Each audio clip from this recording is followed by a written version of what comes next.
And so then the other thing,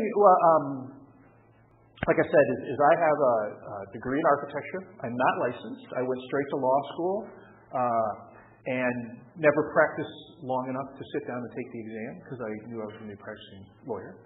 But as a little background, let me tell you how and why I got where I am, why I'm a construction lawyer as opposed to an architect. I will say this, and as we all see much more in the news in the last 5 years, I think the profession of architecture is probably much more of an honorable profession than the profession of lawyers, but there are good and honorable lawyers out there. But a lot of people ask me, and not as much now, but back when I was in architecture school, certainly when I was in law school, and then when I first started practicing, like, how'd you get here?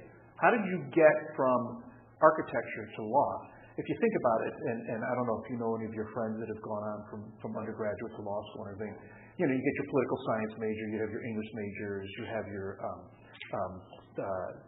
other government or econ-type majors that will go into the law. You do not find many architects or engineers that go into the practice of law. And mine is kind of a unique story, at least I think it is a unique story. So when I was very little, I wanted to be an architect. I don't know how many people in this class were like that, but I drew with all the time. I had blocks and everything else. And in fact, when I graduated from undergraduate school, I went to Notre Dame, the School of Architecture at Notre Dame. When I graduated, my mother had kept some of my writings when I was a little kid, and she took them. And in fact, I just found them again over Christmas because we were cleaning, and I showed them to my kids. And I was comparing the way they wrote in second grade to where I wrote in second grade. It was kind of surprising because my kids write a lot better than I did.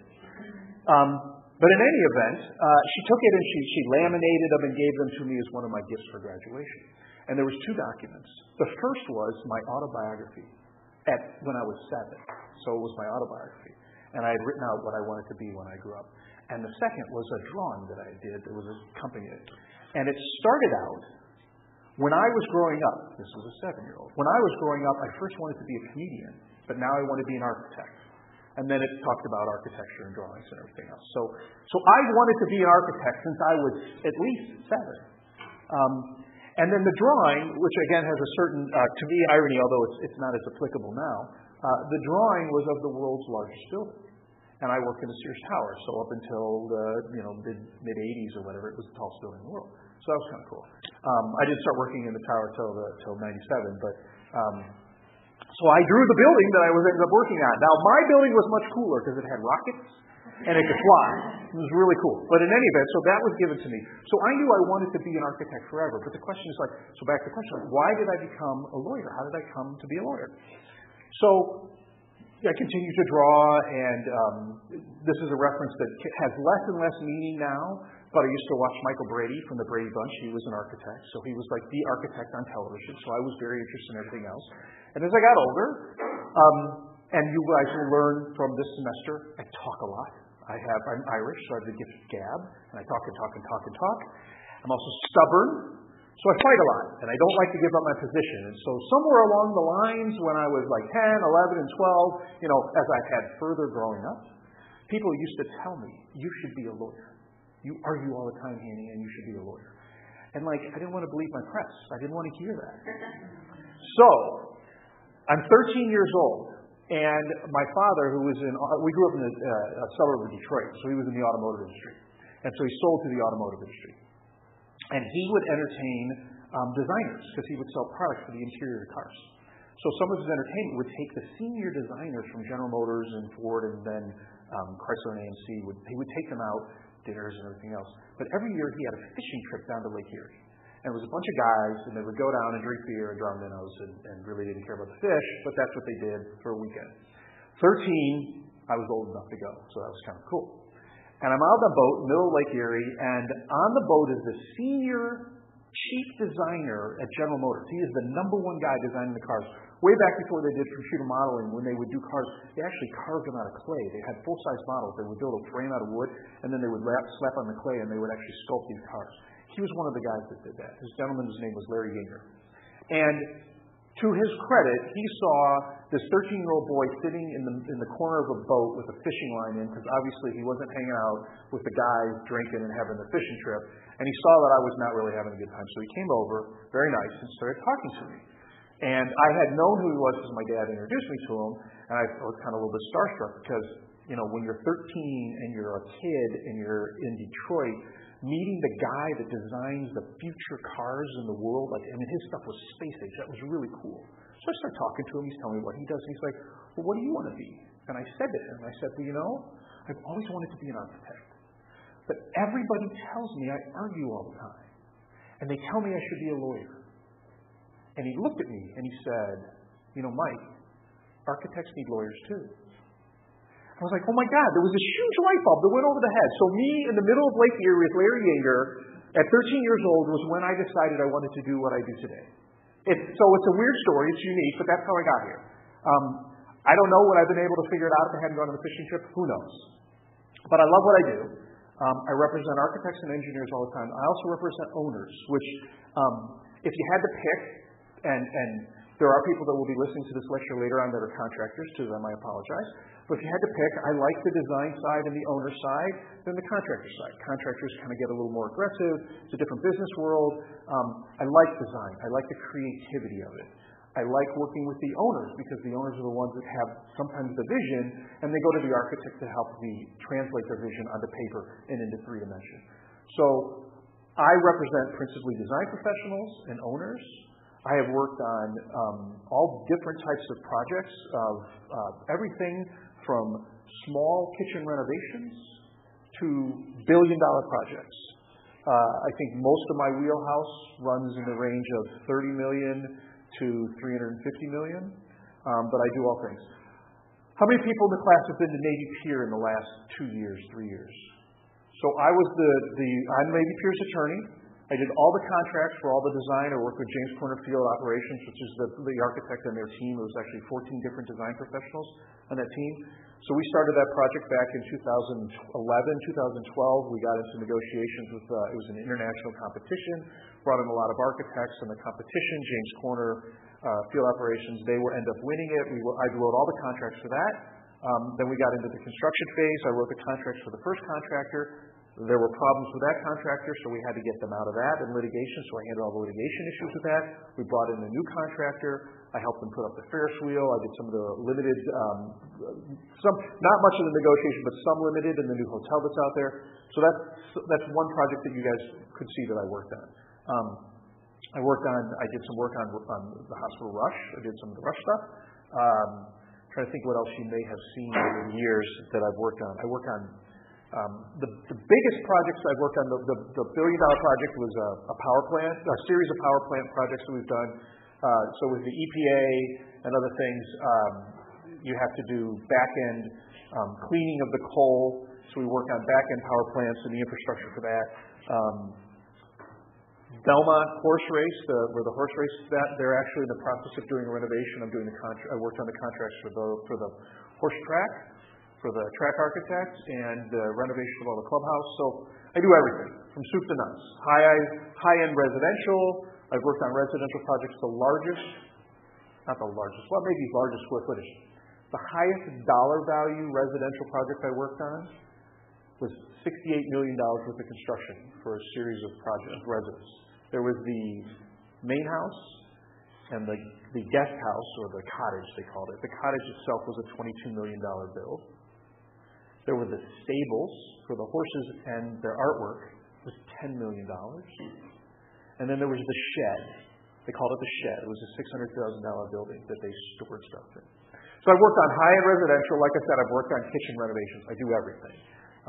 And one of the things that I like to do is speak and communicate with the architects and talk to them about their design and why what they're doing is important and how we translate that into the contracts, how we make sure the owner's ends are needed, the architect ends are needed, and the communication that go back and forth between the architects and the contractors. So that's how I got here. So that's a little bit about me. You don't need to share about you guys, how you got here, but if you ever want to, feel free. So with that, let's talk about the class. So first of all, the first half is going to be much more theory. much more basis of the law. Like today, we're going to be talking about separation of powers and Constitution and some dry stuff from back in high school. But hopefully it's not that bad. But I just want to give you a refresher course to give you some foundation of where things will be when I ask questions later on. So you understand why a contract and a provision in the contract may have applicability outside of the two parties that are in the contract. How does it affect society? So I'm going to give you some of the foundation. So that's going to be through the midterm.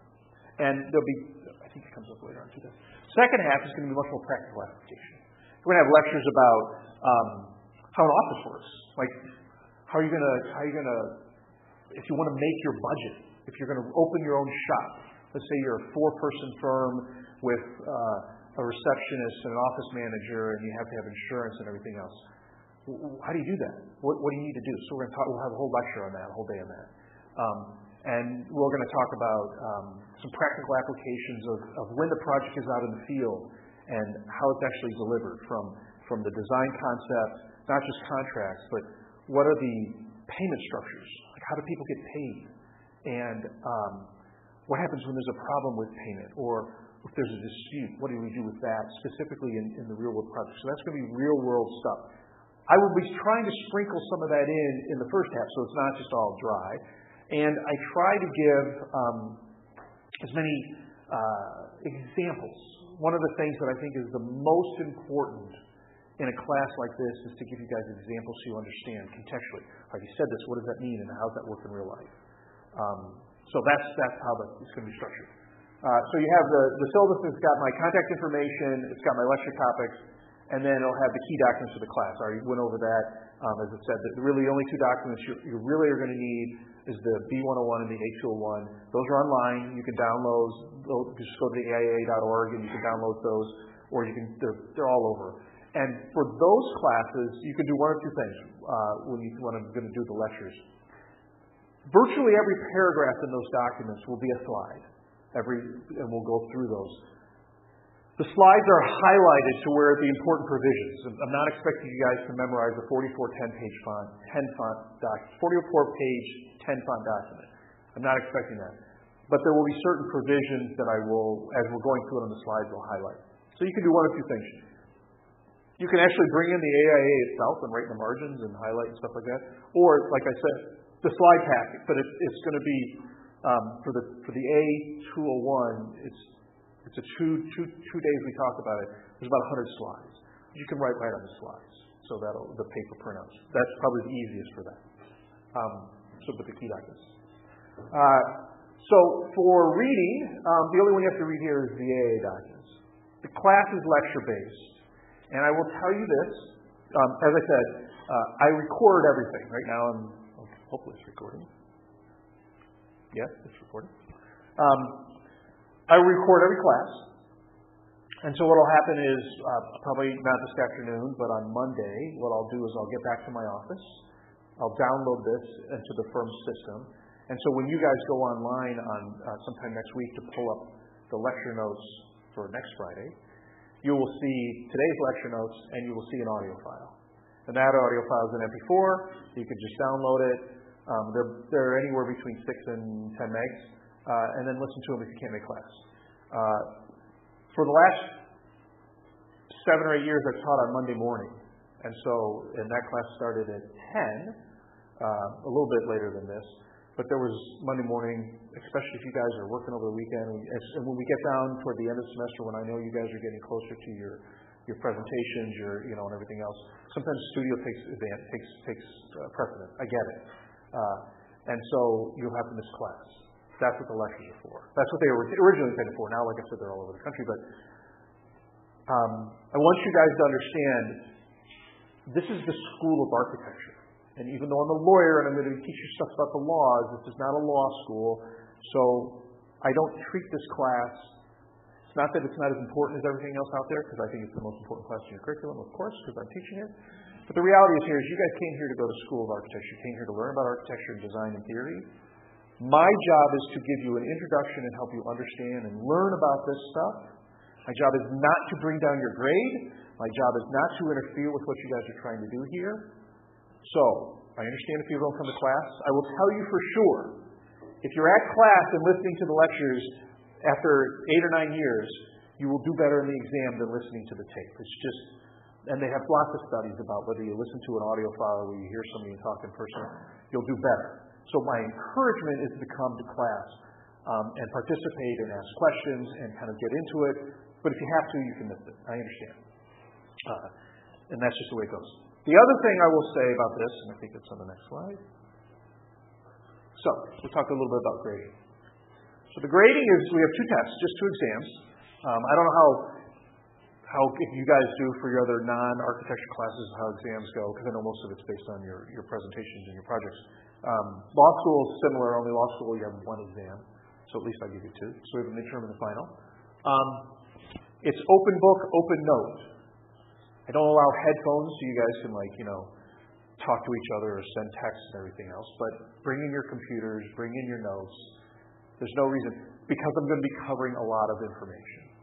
And so you're going to need it. So you bring everything into to the exam. We'll have an exam, we'll have a review, and you'll know what's coming up and everything else. But it's open book, open note.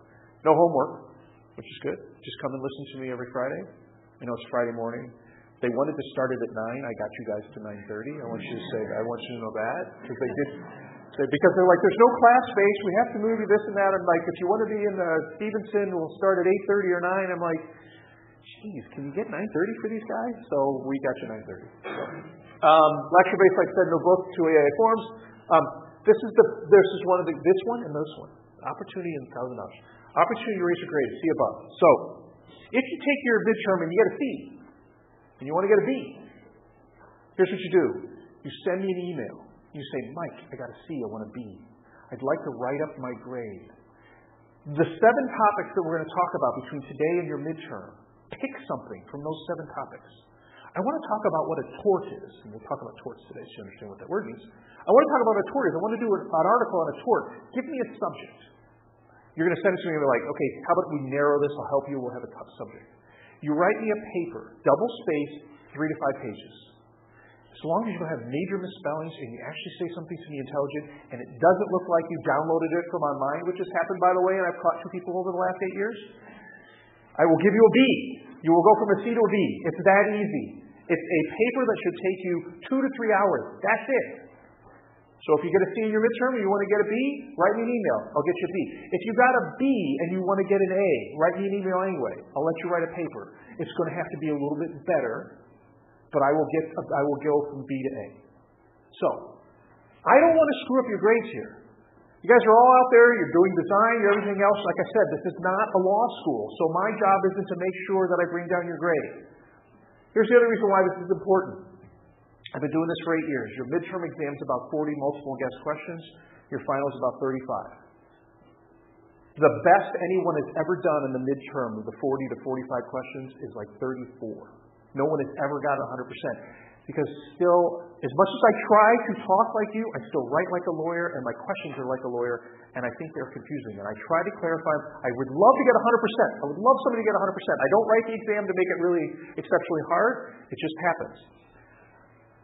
So, as a result of that, there are people that actually try really hard and they don't get good grades because they don't understand it, they don't connect or whatever. And so there are C's sometimes. So I want to make sure that and the way I write my midterm, I think people tell me I'm a good teacher.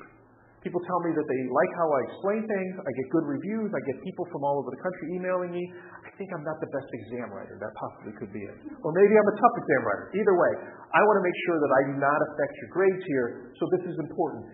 And here's the thing I really strive to. I want to tell you guys this. Here's what's going to happen. Some of you guys are going to get C's in the midterm. It's just going to happen. It's happened every year. And you're going to want to write a paper. You're going to send me an email. Or maybe you don't send me an email right away because you're busy. You got other stuff going on. And you're not going to write it. And then all of a sudden you're going to get to the last week of school. And I'll take that paper all the way through till I have to turn in grades. So for the midterm, all the way till I have to turn in. Because for 2 to 3 hours for you to write it, 15 minutes for me to read it and grade it. So it's a cake for me. And I'm a pretty easy grader. I'll just tell you that. What ends up happening is every year people they reach out to me, we set a topic, and then I never get the paper. And then I have to turn in their C at the end of the semester, and it kills me. So, If you want to do that and it's midterm, knock it out right away. Don't wait till the end of the semester, because I will also take the same thing for your final. Your final's going to be taken, it'll be graded, you will get your results the next day. And you're going to have about a week and a half before I have to turn your grades in, or maybe at least a week, I'm not sure which. And you can write me a paper then. And finals, you guys are going to be going crazy. There's going to be a million things going on. And if you have to write 2 papers now, and that's what often happens. What happens is, I get somebody, they have a C, and they're like, oh, I wanted to get a B. They don't write it. They take the final, they get a B, or maybe they're B minus or whatever, and they're like, I don't have time to write 2, and they're like, I'll just take the B minus or the C or whatever I take.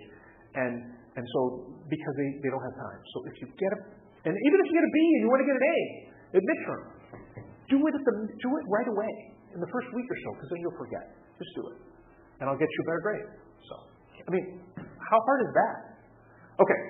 Attendance is critical, like I said, for full understanding. Like, I have the lectures online and everything else, but you guys will do much better if you're here listening to me ramble on. Like the lectures are posted on the website.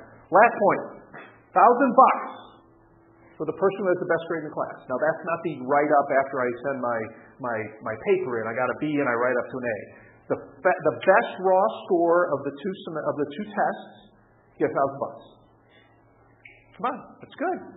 Pretty good. Just come to lectures, listen to me talk, bring your notes into class, and fill in the blanks. Come on. Not too bad. Okay. And the questions, the exams are multiple guess. Some of them are true-false, but the majority, let's say, if it's 40 questions, I'd say half a dozen of them true-false. The rest of them are all A, B, C, D. If you'll, I think, wait, is it on here? Wait.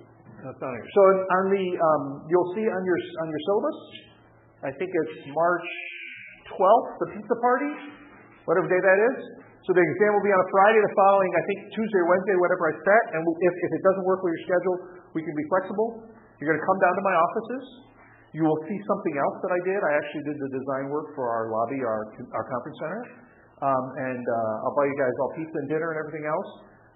You guys bring your own beer and wine. I'll have sodas and everything else, but I'll buy you guys dinner. I'll give you a tour of my firm, and you can see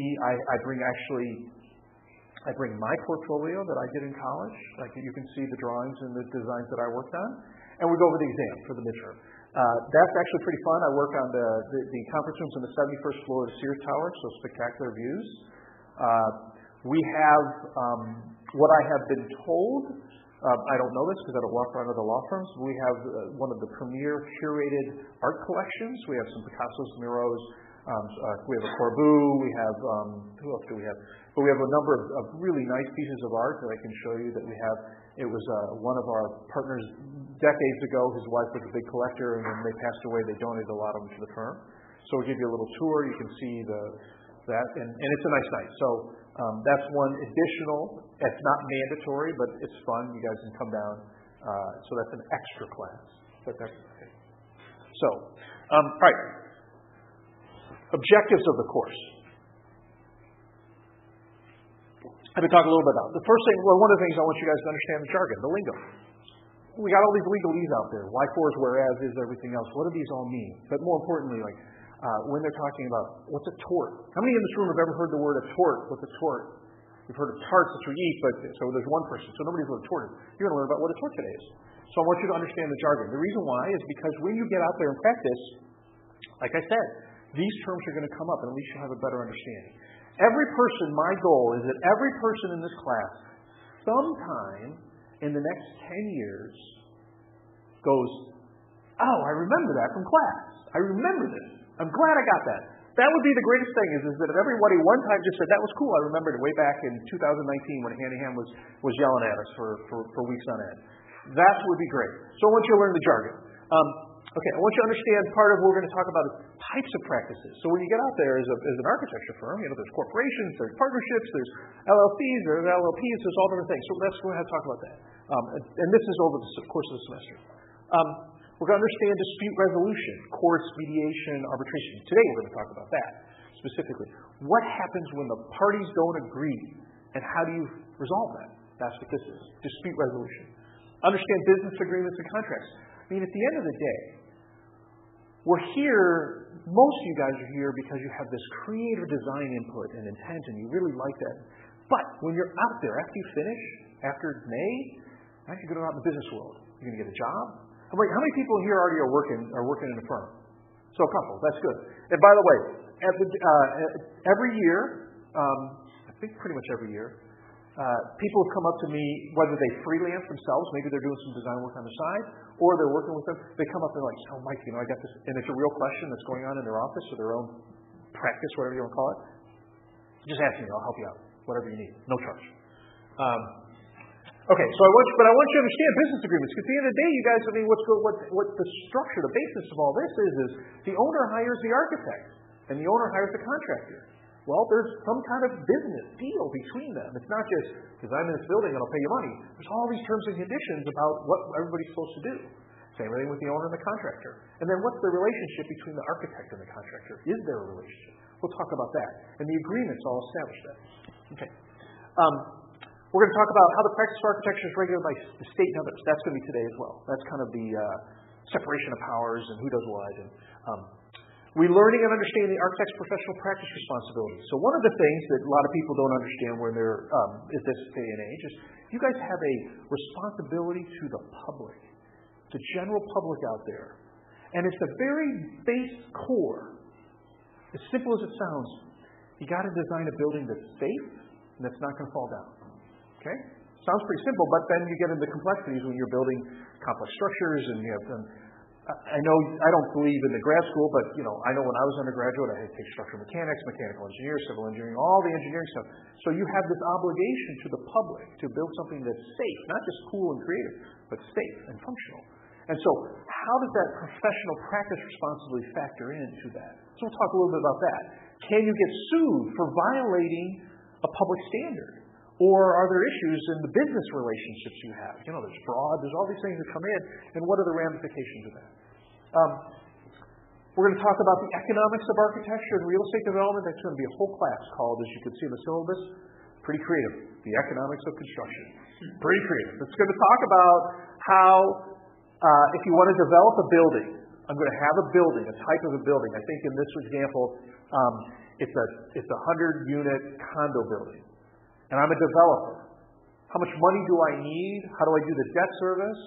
How do I pay for it? What happens over the years? What's that 100-unit building going to cost? And how do I recoup that? How do I recover money? Is it going to be condo? Is it going to be apartments? So we're going to have a whole day talking about that. And then finally, where's your place in the business world? Where do you fit into this chain? The owner's king. They have the money. Contractor thinks that they're king because they're the ones that build it and they can't do it, and contractors treat themselves like king. Where do you guys fit into that? How does that all structure work? And that affects, going back further up, the business agreements. This is the structure where you are sitting in the world. Any questions? Excellent. Okay. Real stuff now. So, we're going to talk about just generally an overview of the law. And I said, and what's funny is, I was actually talking with one of my partners just this morning because he was looking for a document from me, and I'm like, I got to go teach. He's like, what are you teaching today? I'm like, well, I'm going to teach him about the law, the basis. And I said, the problem is, like 5-8 years ago, a lot of the stuff we're going to cover today, nobody knew about. But there's so much in the law. I don't know how much you guys watch TV, like the news channels, but they talk about this crap all the time, separation of powers and blah, blah, blah. So some of it you guys will have heard today, but that's where we're going to go. So let's talk about here. Okay, so we have the laws of nature. And actually, the reason why I put that up is like, well, why is that relevant to architecture? Well, it's the first law that you guys have to recognize. You're going to build a structure.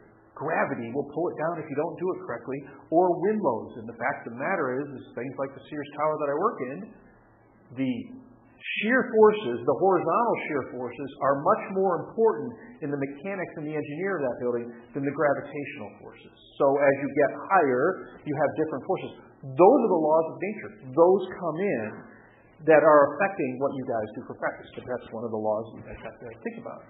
Okay. After that, then the laws started coming in as how humans handle things. So we have monarchies, the king, they get to decide everything. And the kings for years and years, and the royals are the people that that developed high architecture. If you go back in time, and I don't know how much you guys go back into historical in your course structure here, but for me, when I was undergraduate, my third year, I lived in Rome. I lived right downtown. I was 4 blocks from the Pantheon, 6 blocks from the Forum, and I lived in a building that was right next to one of the largest churches, San Andrea della Valle, in Rome. And beautiful architecture was done by Borromini, has the largest, I believe, the second largest dome to St. Peter's in Rome. And those were built by the popes, and the papal royalty. So while it wasn't a monarchy, I mean, if you think about it, the money that was there and everything else. Interestingly enough, and these are some of the things you learn when you live there, so the professors for the School of Architecture, they lived in a different building. That building was built and owned by the Pope's son. Yes, back then, even though they were supposed to be celibate, everybody knew that the popes had sons and daughters. They didn't take the same name, but what you would tell is you would walk around these buildings, and the professors that taught our school,